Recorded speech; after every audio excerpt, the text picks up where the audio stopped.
Confessions of a Nazi War Criminal. Scene 1. Time, April 1946. Place, Nuremberg, Germany. A man and woman are seated at a table. Both are in their 40s. The man is neatly attired in the black uniform of an SS officer. The woman is plainly attired in a house dress and sandals and appears haggard and disheveled. The woman gets up, stands in front of the table, and speaks directly to the audience. My name is Ingrid Hope. I was married to that man. His name is Rudolf Hope. Rudolf was the commandant of the Auschwitz concentration camp during World War II, and after the war was accused of committing some of the vilest crimes in history.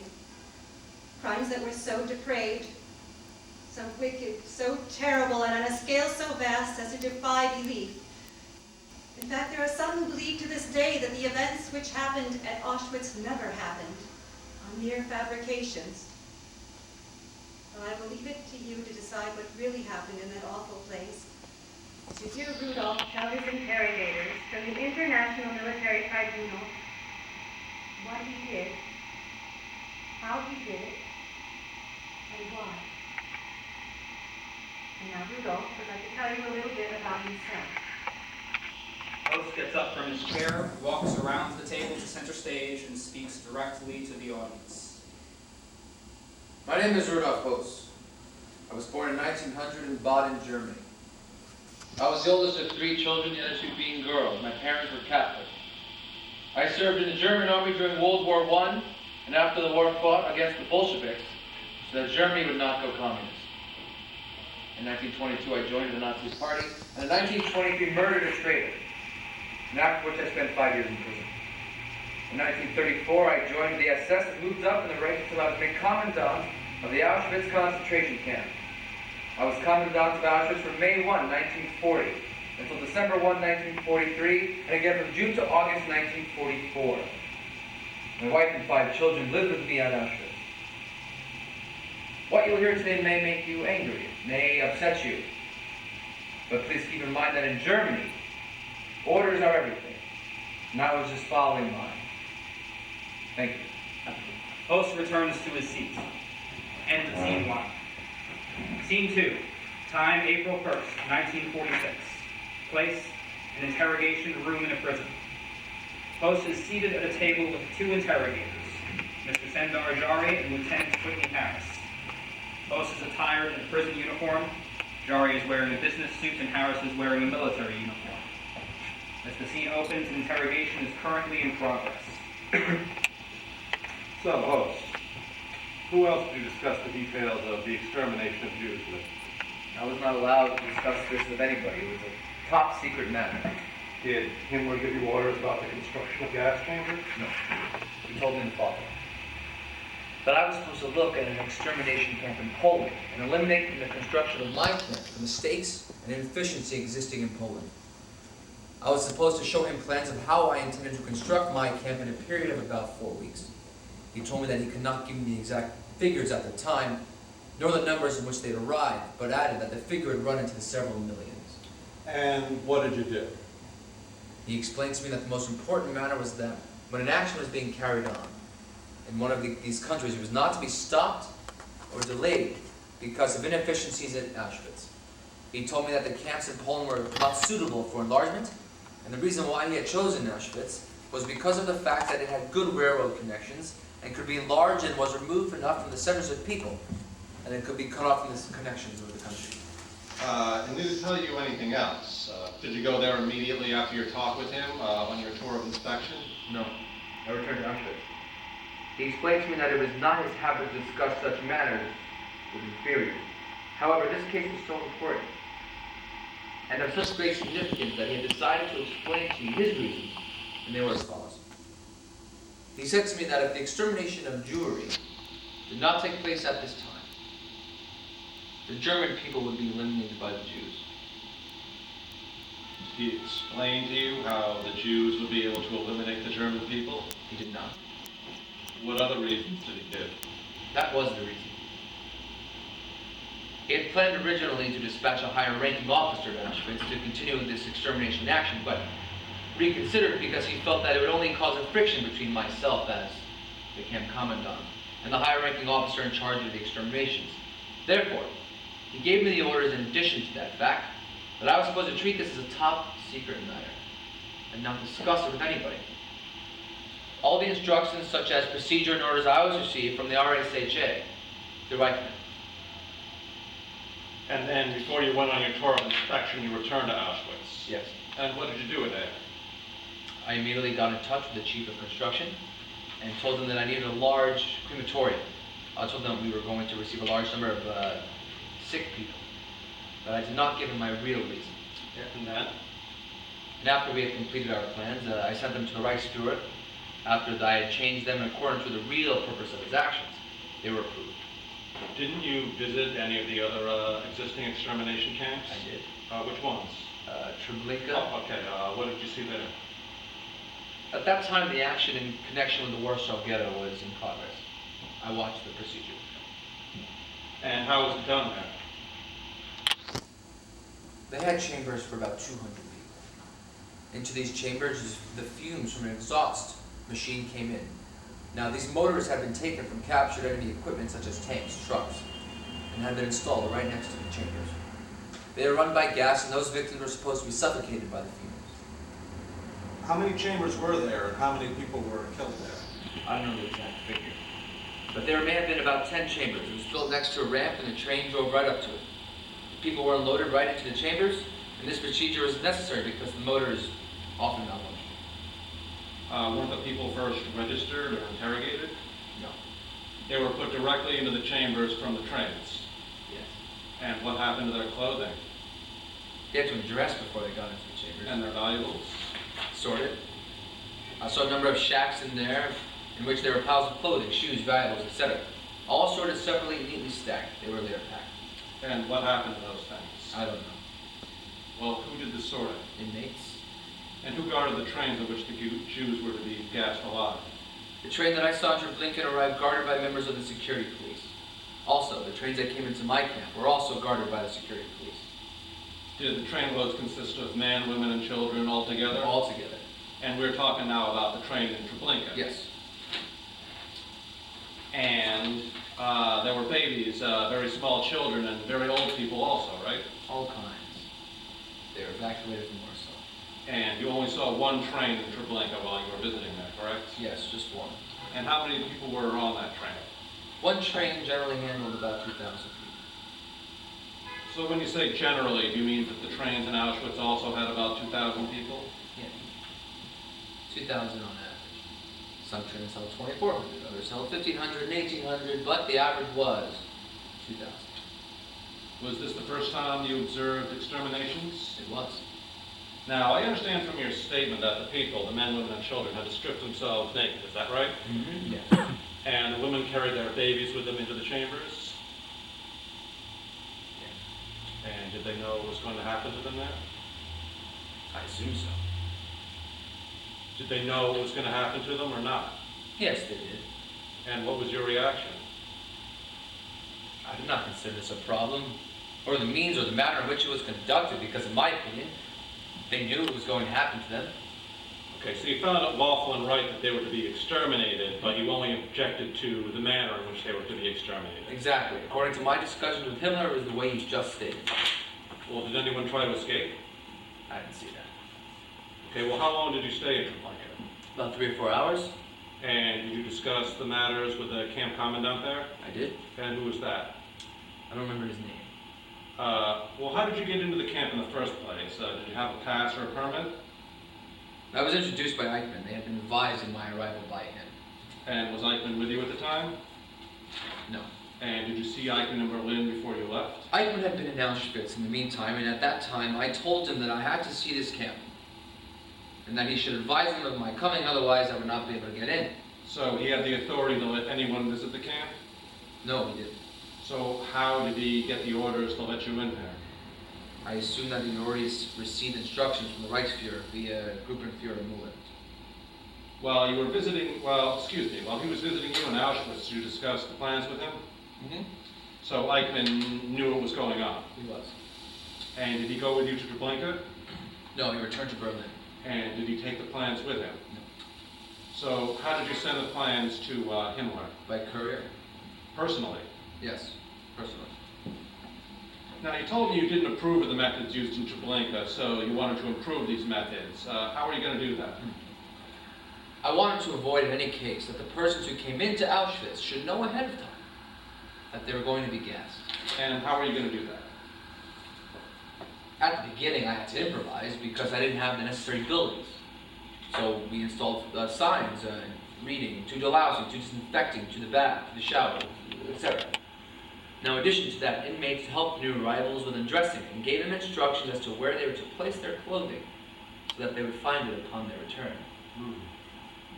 It was done in order to avoid exciting them in any way, or to give them an inkling of actually what was going to happen to them. Clever. But after they undressed, where did they go? They went into these rooms. Oh, what rooms were that? Chambers. At first, they were two old farms before the crematoriums were built. They were made airproof. The windows were shut by cement and the airproof doors were constructed. Now, in every chamber, there was a small hole through which the gas could be eliminated. What kind of gas was used? Cyclone B. It's a crystal-like substance. From where did you receive these crystals? Originally, the Cyclone B was used in order to gas rooms and to exterminate insects. Since it was very poisonous and had to be treated with great care, we assumed it was the proper thing to use against humans. Was it long before the human beings were killed by this gas? Depending on weather, humidity, time of day, and the number of people in the chamber.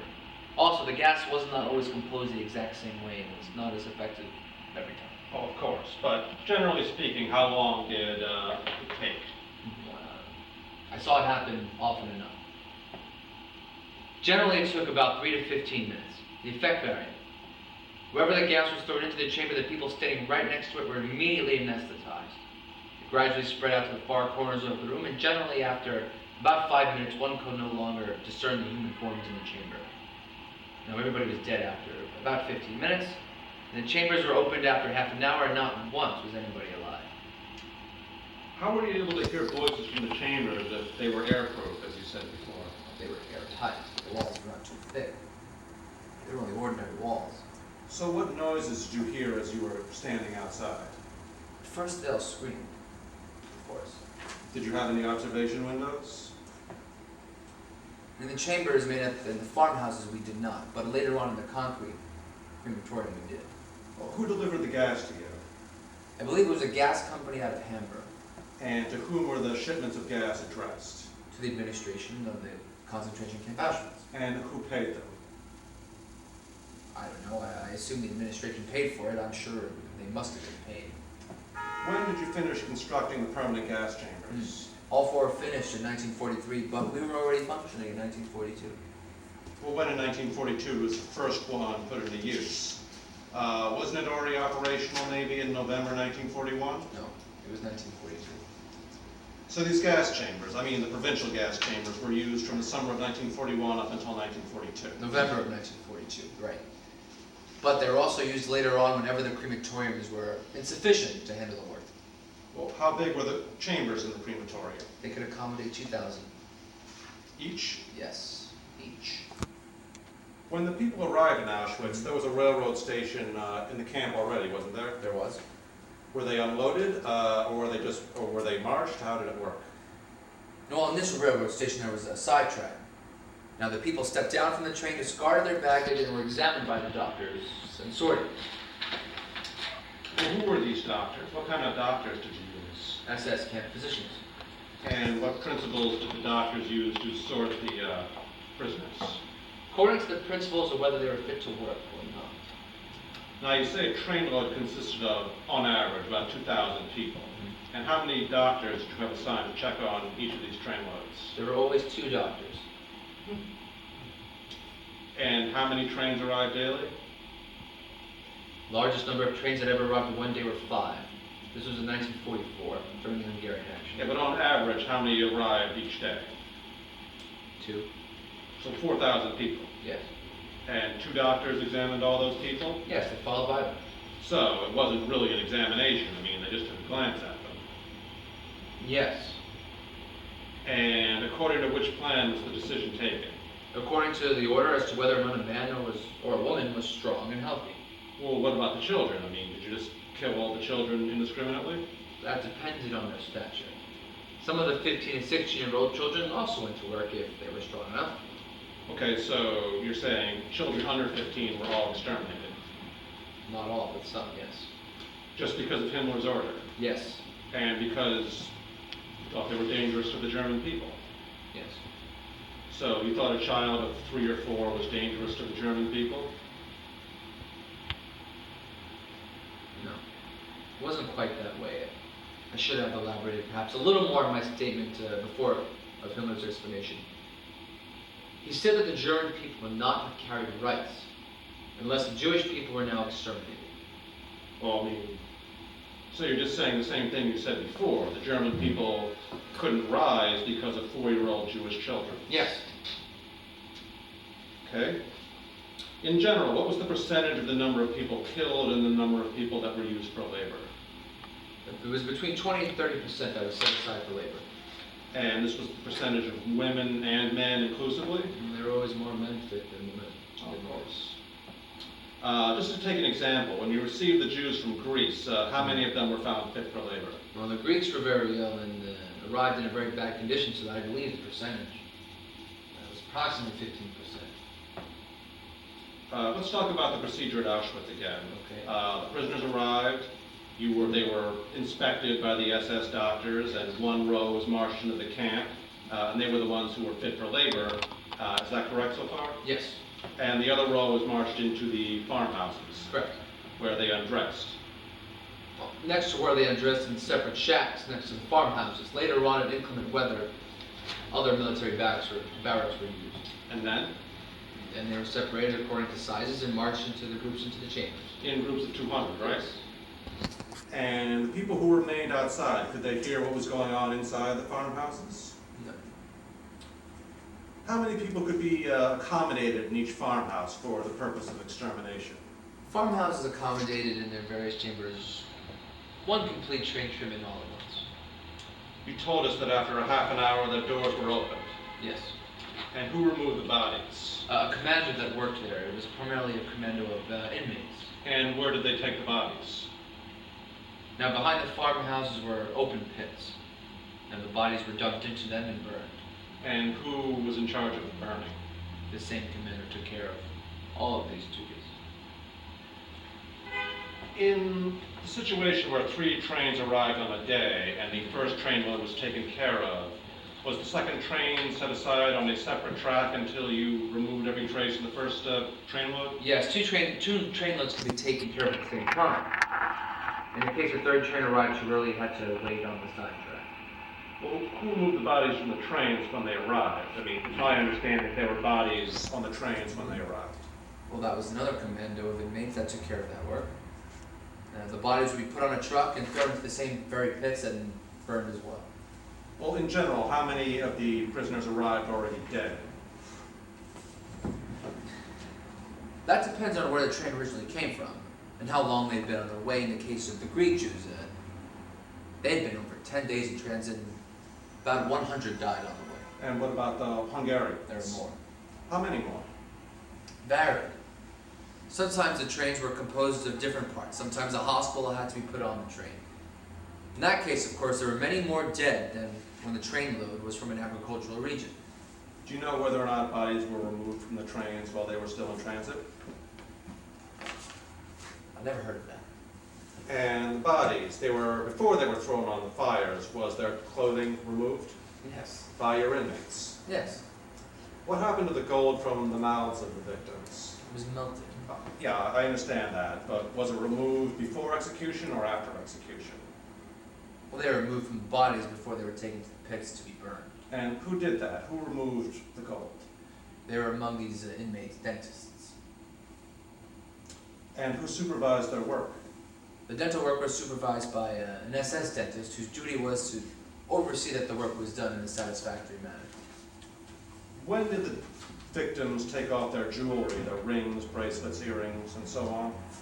They took that off at the time when they got undressed, with the exception of rings, which they kept on before they went into the gas chambers. However, after they were removed. I see. Well, just returning to dental work, were their gold teeth pulled out? Yes. Did you ever get any complaints from the surrounding villages about the smell from the pits where these bodies were burned? Well, when there was an eastern wind, the smell could be noticed across the Vistula. And the Poles complained about this smell? No, they didn't complain. It was only discussed among the population, but they didn't. Well, this will be all for today. Ingrid and 2 men enter the room. Gentlemen, please don't hate my husband. What we think about your husband is not important. What is important is that your husband be forthright with us, so we can determine his degree of culpability in the crimes we are investigating. Well, I just ask that you treat him fairly. We are treating him fairly, which is more than can be said for the way he treated his victims. I was one of those Russian POWs. You received me at Auschwitz, and you tried to work me to death, but I survived. So that I can say to your face that what you did was wrong. And what's even worse is that you knew better. You knew that what you did was wrong, but you did it anyway. Outrageous! I'm a Jew and you killed my entire family. For no reason other than we were Jewish. Like you, I was born and raised in Germany. I served the German army in World War I, paid my taxes. My children attended German public schools. We all spoke German. In fact, it was the only language we knew. My wife was even a high-ranking official in the Kaiser's government, yet that did nothing to stop you from murdering my entire family, leaving me with nothing! Nothing! What do you have to say about that?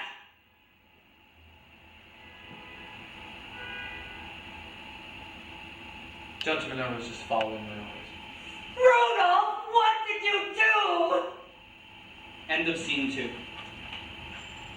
Scene 3. Time, April 2nd, 1946. Place, same room as in scene 2. As in the previous scene, Rudolph Host and Sendar Jari are seated at opposite sides of the table facing each other.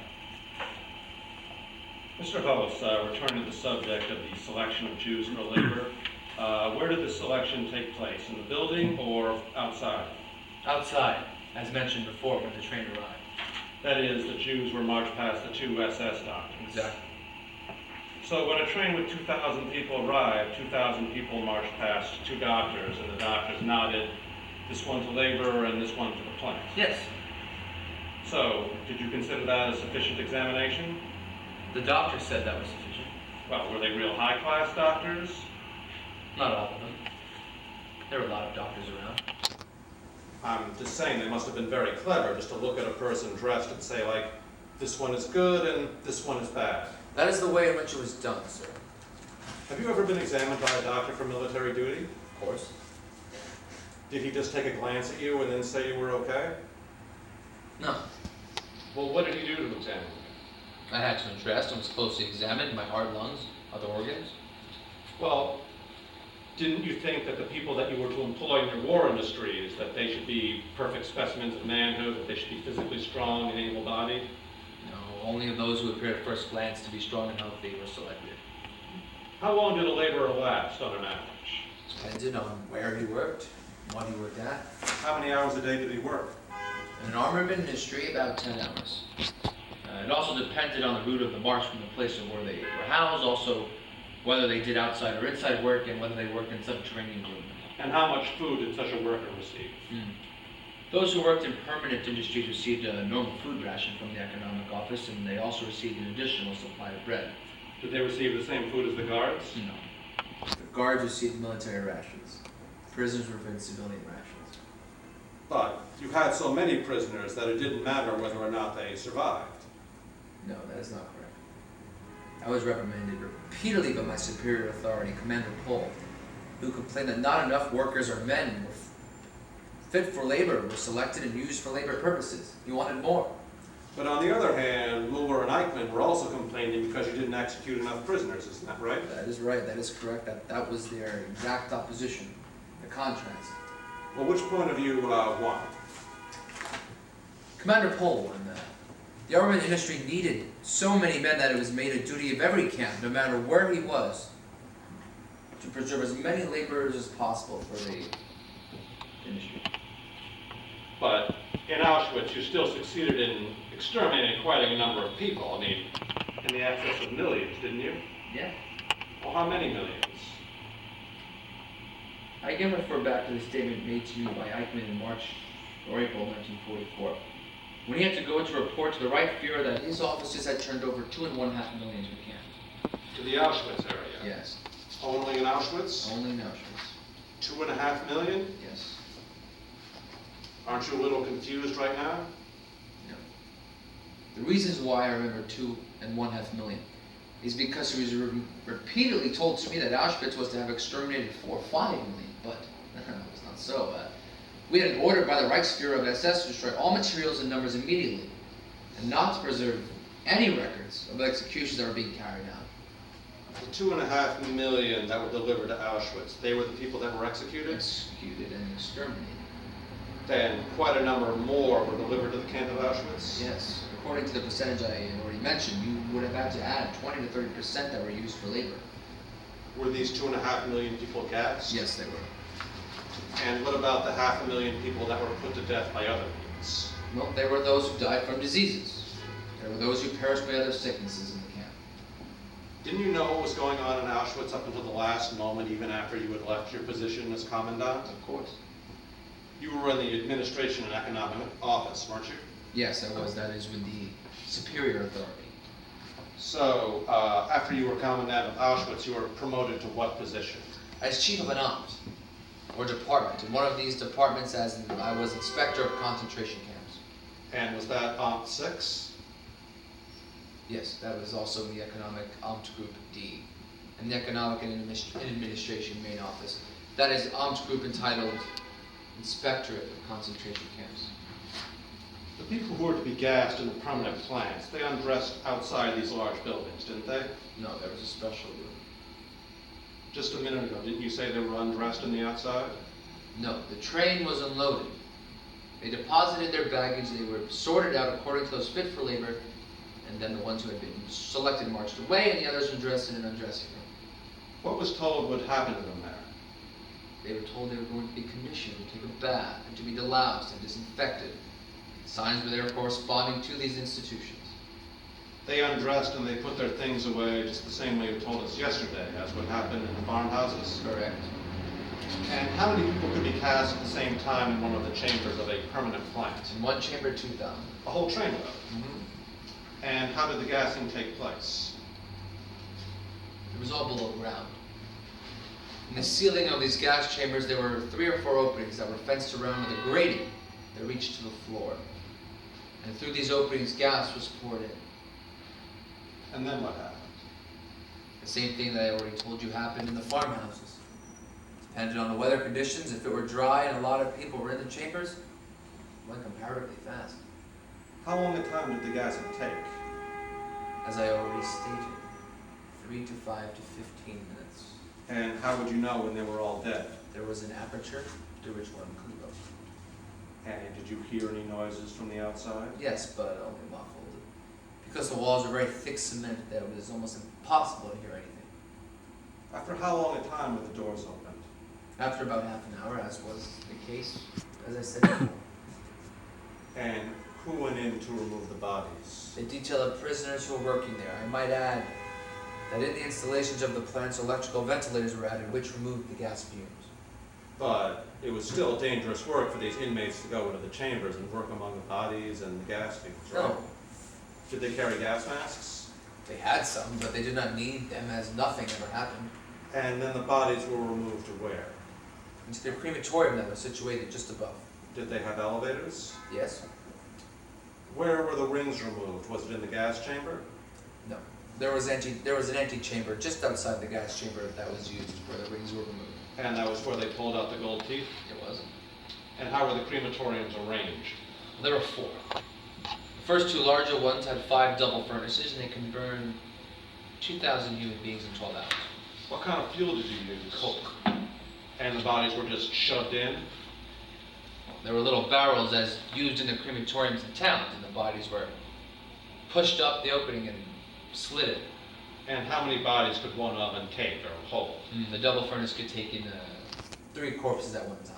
And how long did it take before the body was reduced to ash? Difficult to say. When the fuel burning power of this furnace was still available, the process took place comparatively fast. But later on, after a lot of bodies had been burned, it was more slowly. But then it also depended on the body composition of the corpse. What kind of bodies burned the fastest? The heavy-set fat persons. Did you get any fat people in your camps? Or strong people like that? I do not mean strong people, I mean fat people. Were you often present at these executions and burnings? I was. Why? Because I had to do this. It was my job to supervise these proceedings. Why did you have to supervise these proceedings? To see that everything was carried out in an orderly manner. It was interesting, right? No. Certainly not. Well, why not? They were enemies of the German people who were executed, weren't they? Yes, but the procedure was not one that such that one might take an interest in. You told me yesterday that Himmler explained to you that every Jew, irrespective of sex or age, was a danger to the German people. Yes. So it must have been quite a satisfaction for you to see the danger of the German people removed so efficiently. No. You reported very often to Berlin, didn't you? I never was in Berlin. You never left Auschwitz after the execution started? Not to report about these proceedings. Well, tell me what you did report about. I was called for a commander's meeting. It was called by my superior officer. And he did the questioning what they wanted to know from me, but I do not know today anymore what they were.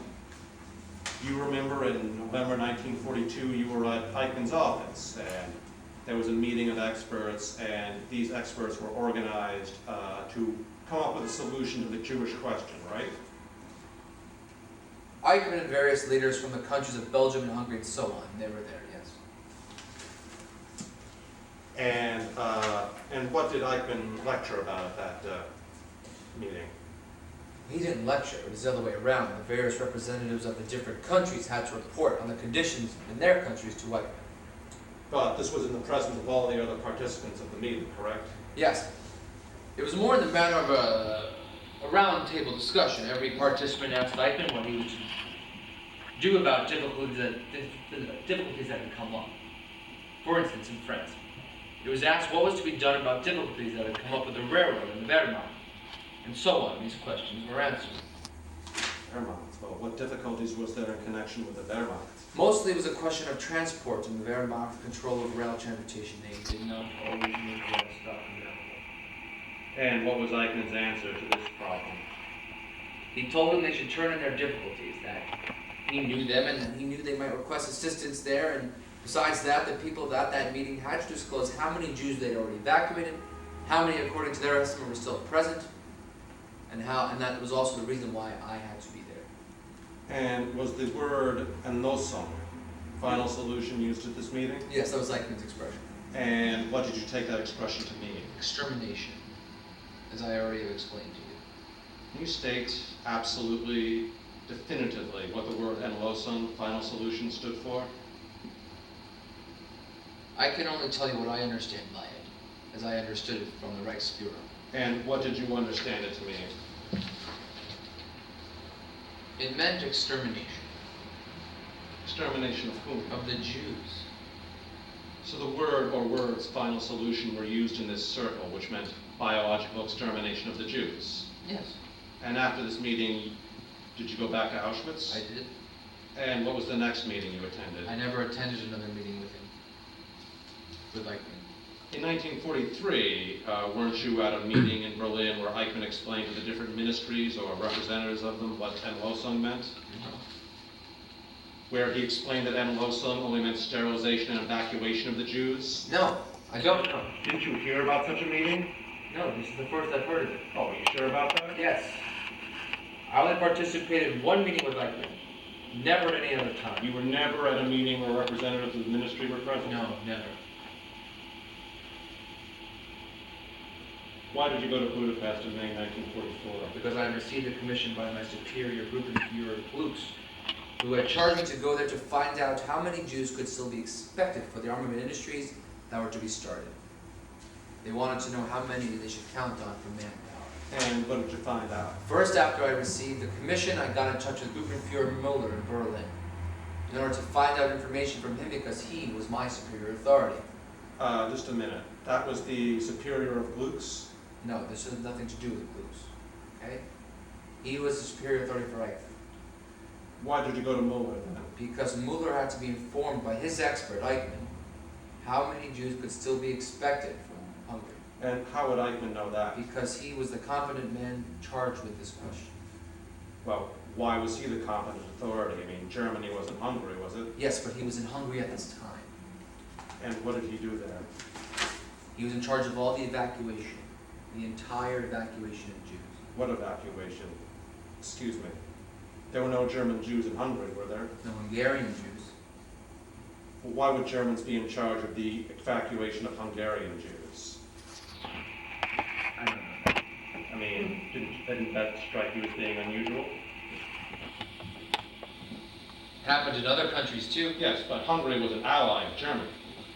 I don't know the agreements that have been reached between the governments of these various countries. But you did know there was an agreement between Hungary and Germany, didn't you? Yes, because otherwise they could not have been evacuated. Did you ever see such an agreement? No, Did Eichmann tell you about an agreement? he did. Where was that? In the hotel in Budapest? No. I was never in any hotel in Budapest, but I was in his office at Schwammenberg in Budapest. Well, where did you stay in I Budapest? stayed with Eichmann in his house. Well, let's go back to Berlin and talk about the Gruppenführer Müller. What kind of information did he give? He could not give me any information. He only told me that I should go to Budapest myself and get in touch with Eichmann and ask him about it. So you went to Budapest. Yes. And when was that?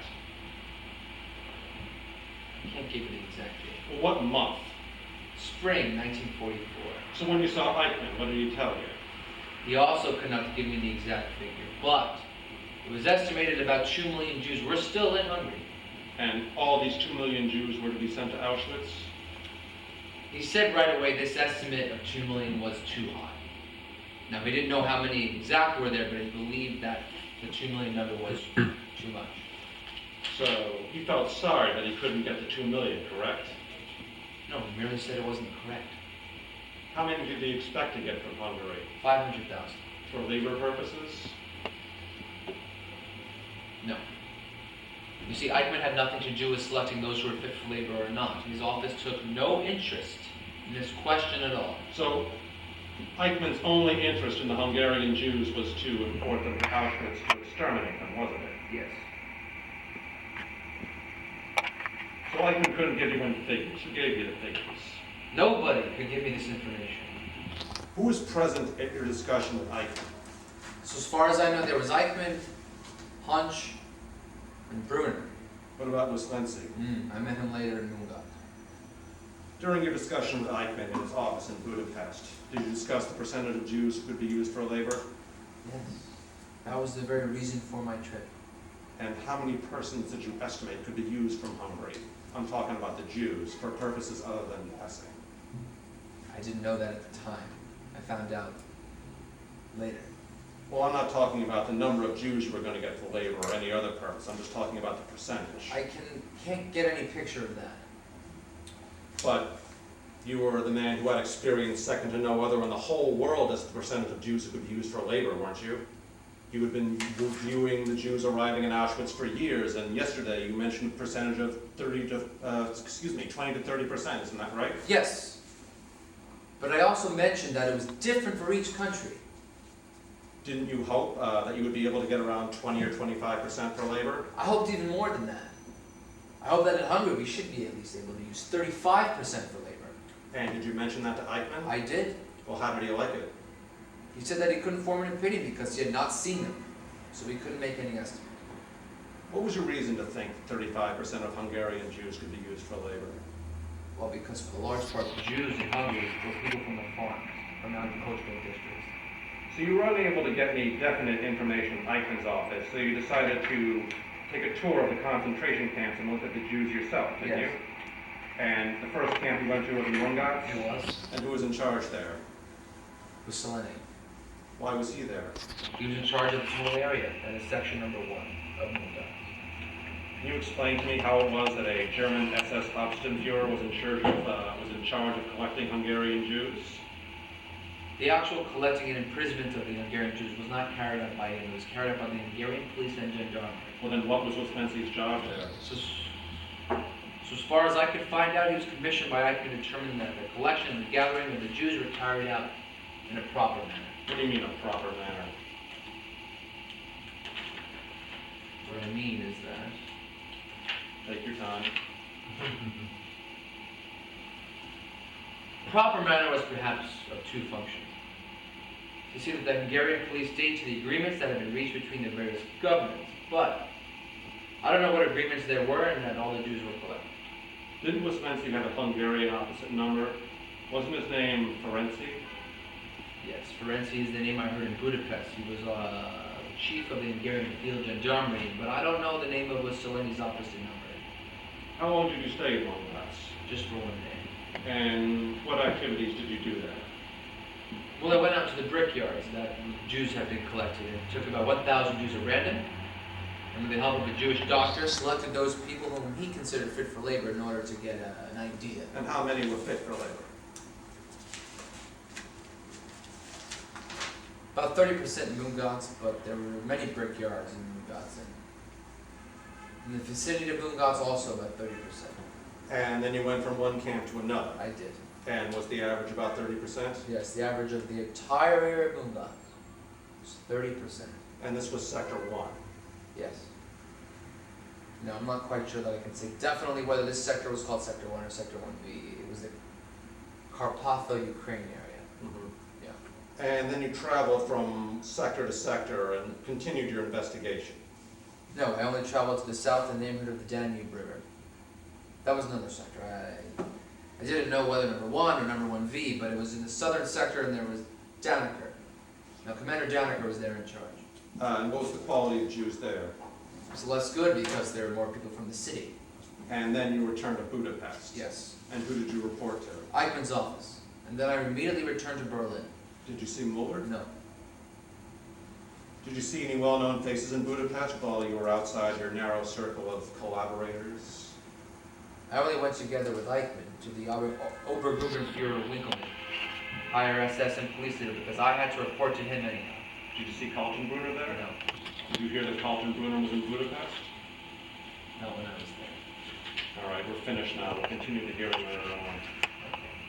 End of scene 3.